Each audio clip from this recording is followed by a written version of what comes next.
The game of tag is an age-old game that many, if not all children, have engaged in. As children test their limits of how fast they can run, how quick they can catch someone, there's a lot of joy and excitement to be had. That said, sometimes the joy and excitement is not always shared with everybody, and sometimes people aren't ready to play tag. Let's think for a moment of some instances that you've played tag, or that you've engaged with chasing another person or being chased. Think of a time that you had a positive experience and a negative experience. What were the differences, and how did they impact you?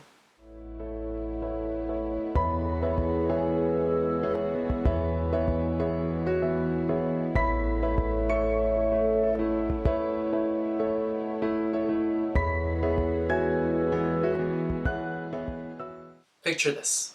You're with a group of children that have recently discovered the joy of chasing each other around.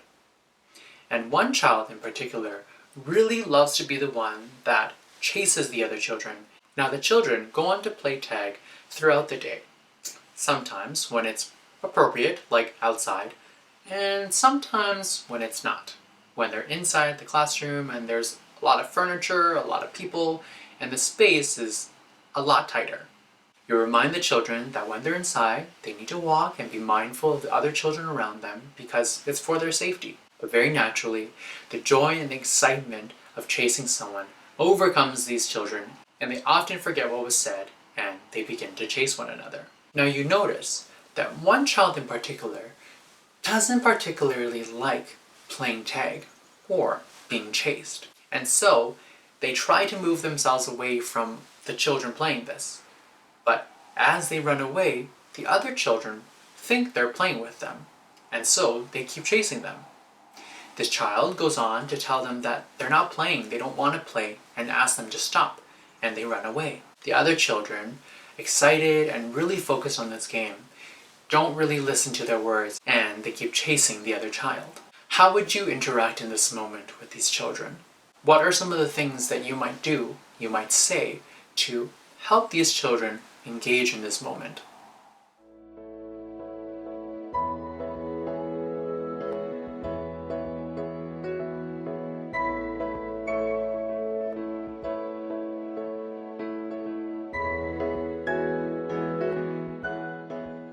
It's quite natural that when we're faced with something that we're uncomfortable with or we don't like, that we'll remove ourselves.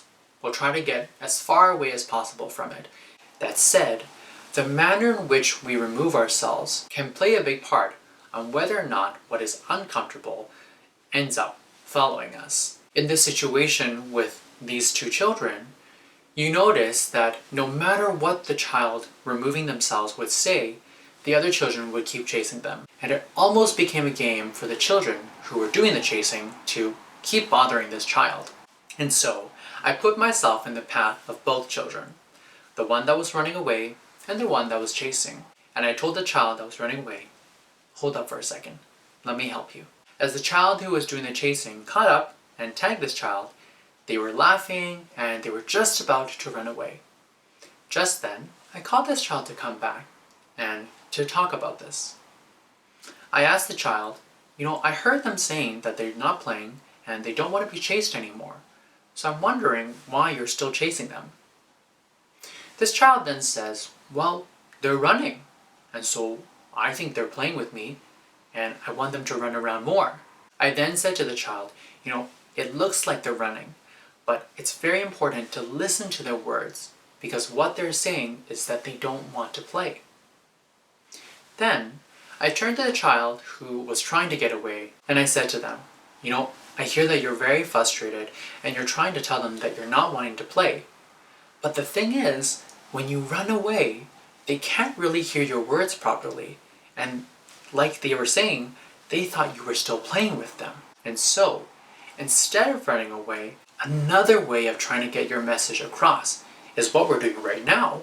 We give ourselves a space so that the other children can hear our words, and then we can be on the same page. At that point, I once again asked this child to share with the other child how they were feeling and what they wanted to tell them. They told them that they don't like being chased, They don't want to play, so please stop. I then repeated what this child said to make sure that the other child could hear and could respond, knowing that they understood what the other child said. In the end, they stopped chasing this other child for a little bit, but from time to time, they would try again. At that point, I reminded the child, if you stop your body and you take the time to tell them, then they will get the message loud and clear. And if you need help, I'm right here to help you.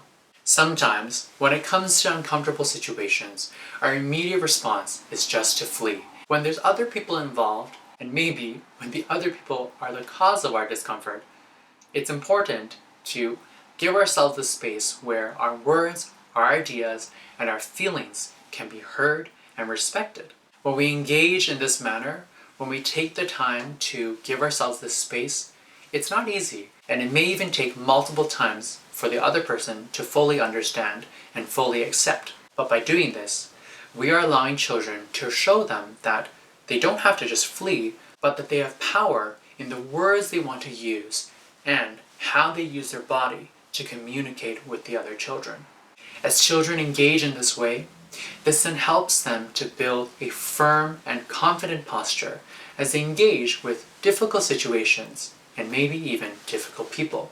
As they do so, it allows them to have the space, to have the freedom to continue to watch, think, be.